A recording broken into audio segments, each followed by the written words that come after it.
Good morning, Texans. This is Alan Cepeda with This Day in Texas History for November 26, 1835.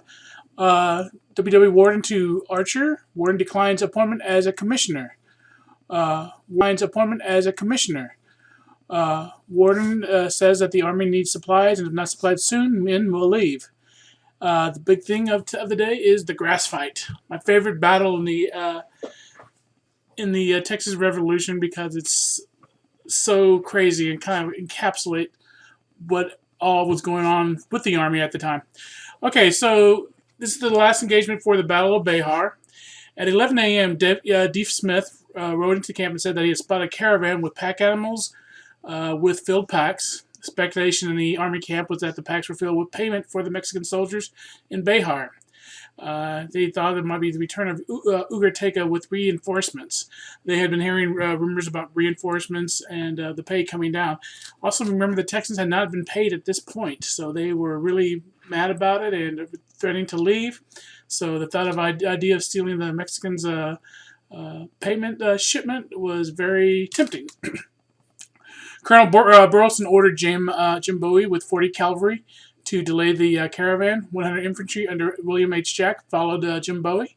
The battle took place west of town. We're fighting from the ravines near Alazan Creek, approximately 1 mile from Behar. Initial fighting was with sabers, knives, and lances against each other. Mexican troops fall to a defensive posture in a dry creek bed. General Cost then sends 50 reinforcements with an artillery piece. Bowie, seeing he had lost the advantage and was outnumbered, took a defensive position in a dry creek bed also. Bowie sets up a crossfire and pushes the Mexican army back. The Mexican army counterattacks 4 times.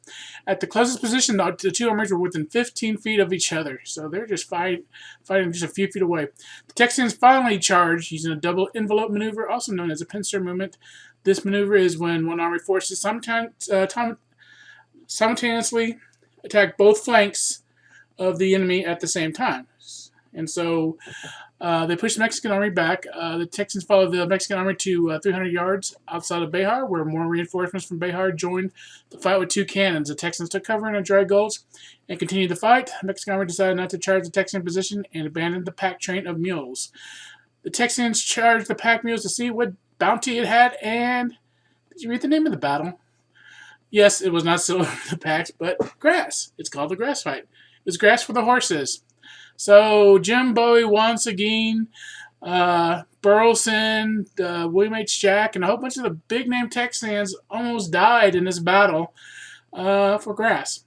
That was meant for horses. So, yeah, it was kind of outlandish. This is what happens when you don't pay the soldiers money. They do silly stuff. Historian Henderson Yoakum said the Texans had 2 wounded and 50 or so Mexican killed. The numbers swing all around, with Bowie claiming he had 60 dead. The numbers in all these battles are greatly exaggerated always. You know, if it's your side, it was 2 dead. If it's you're saying the other side, it's 50 dead. Well, flip it for the other side saying it. The significance of the fight was that Burleson and Bowie realized that Cost was in bad need for supplies, having risked sending out cavalry to get grass for his horses. So they know that they got General Cost in the Mexican army now.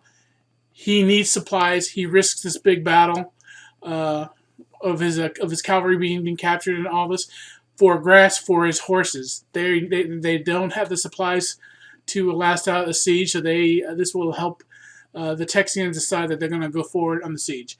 All right, this has been Alan Cepeda for This Day in Texas History. Please subscribe. I'll see you tomorrow. And the grass fight was awesome.